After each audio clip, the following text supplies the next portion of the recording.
Michael ෆෙල්ප්ස් ලෝකය දිග්විජය කළ සුවිශේෂී ක්‍රීඩකයෙක්. ඔහුගේ නමින් ඔලිම්පික් පදක්කම් පමණක් 28ක් ඇමරිකාවට හිමිව තිබෙනවා. පිහිනුම් ක්‍රීඩාවෙන් ලෝකය දිග්විජය කළ මයිකල් ෆෙල්ප්ස් ඇමරිකාවේ බැල්ටිමෝහි උපත ලැබුවා. වයස අවුරුදු 7දී පිහිනුම් ක්‍රීඩාවට යොමු වුණු ෆෙල්ප්ස් කුඩා කල සිටම සුවිශේෂී හැකියාවන් ප්‍රදර්ශනය කරමින් අධිවේගීව ජාතික තලයට පිවිසෙමින් සිටියා. ඒ වන විට ඇමරිකානු වයස්කාණ්ඩ වාර්තා 11ක් ෆෙල්ප්ස්ගේ නම ඉදිරියේ ලියවී තිබුණේ ඇමරිකාවට තවත් සුවිශේෂී පිහිනුම් ක්‍රීඩකයෙකු බිහිවන බවට ඉඟිපළ කරමින්.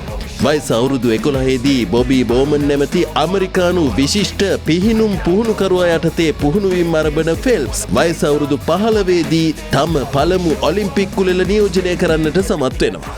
ඒ 2000 වසරේ ඔස්ට්‍රේලියාවේ පැවති සිඩ්නි ඔලිම්පික් කුලෙලයි.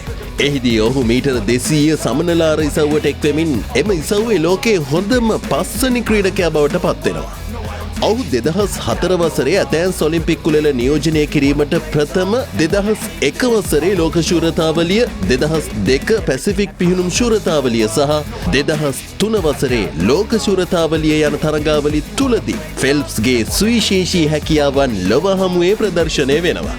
එවැනි පසුබිමක් මැද 2004 වසරේ ඇතැන්ස් ඔලිම්පික් කුලෙලට එක් වූ ෆෙල්ප්ස් එහිදී රන් පදක්කම් 6ක් ලෝකඩ පදක්කම් 2ක් සමගින් නව ලෝක වාර්තාවක්ද පිහිටුවීමට සමත් වෙන්නේ ලෝකයට තවත් සුවිශේෂී ක්‍රීඩකයෙකු බිහිවෙමින් සිටින බවට ඉඟිපළ කරමින්.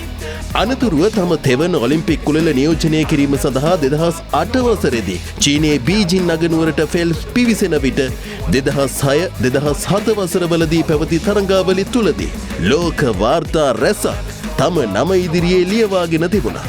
බීජිං ඔලිම්පික් කුලෙල තම ස්වර්ණමය ඔලිම්පික් කුලෙල කරගන්නා ෆෙල්ප්ස් එහිදී රන් පදක්කම් 8ක් දිනා ගැනීමට සමත් වන්නේ ලෝක වාර්තා 7ක් සහ ඔලිම්පික් වාර්තාවක්ද තබමින්. එය වාර්තා පොත් අතරට එක් වුණේ එක් ඔලිම්පික් කුලෙලක වැඩිම පදක්කම් ප්‍රමාණයක් දිනූ ක්‍රීඩකයා ලෙසයි. අනතුරුව ෆෙල්ප්ස් 2012 වසරේ ලන්ඩන් ඔලිම්පික් කුලලේදීද රන් පදක්කම් 4ක් සහ රිදි පදක්කම් 2ක් සමගින් පදක්කම් 6ක් දිනා ගැනීමට සමත් වෙනවා.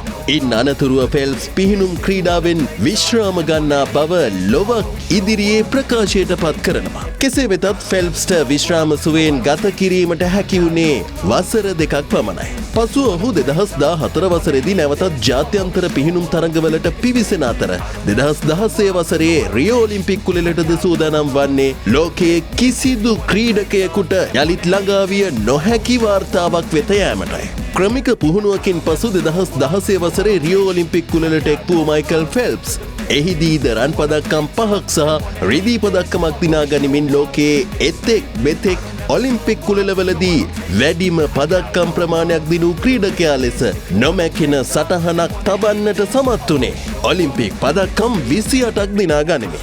මයිකල් ෆෙල්ප්ස් ඔලිම්පික් කුලෙල 5ක් නියෝජනය කරමින් රන් පදක්කම් 23ක් රිදී පදක්කම් 3ක් සහ ලෝකඩ පදක්කම් 2ක් දිනා ගනිමින් ඔලිම්පික් ඉතිහාසයේ අමරණීය වාර්තාවක් තබා තිබෙනවා.